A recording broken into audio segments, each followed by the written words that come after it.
ঢাকাসহ দেশের ১৮ জেলার উপর দিয়ে ঘন্টায় সর্বোচ্চ ৬০ কিলোমিটার বেগে ঝড়ো হাওয়া বয়ে যেতে পারে বলে সতর্ক করেছে আবহাওয়া অধিদপ্তর। একই সঙ্গে এসব এলাকায় বৃষ্টি কিংবা বজ্রসহ বৃষ্টির সম্ভাবনার কথাও জানিয়েছে সংস্থাটি। রোববার বিকেল পর্যন্ত দেশের অভ্যন্তরীণ নদীবন্দরগুলোর জন্য দেওয়া এক সতর্কবার্তায় এ তথ্য জানানো হয়।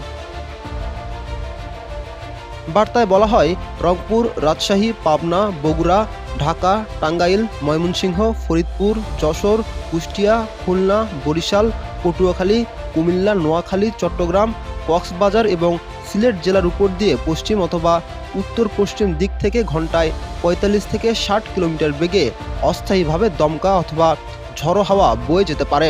এ সময় বৃষ্টি অথবা বজ্রসহ বৃষ্টি হওয়ার শঙ্কা রয়েছে। তাই এসব এলাকার নদীবন্দরগুলোকে ১ নম্বর সতর্ক সংকেত দেখতে বলা হয়েছে।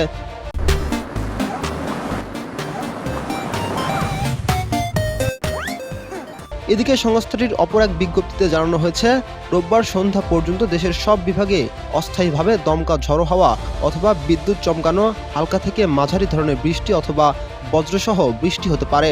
এ সময় কোথাও কোথাও মাঝারি ধরনের ভারী বর্ষণও হতে পারে।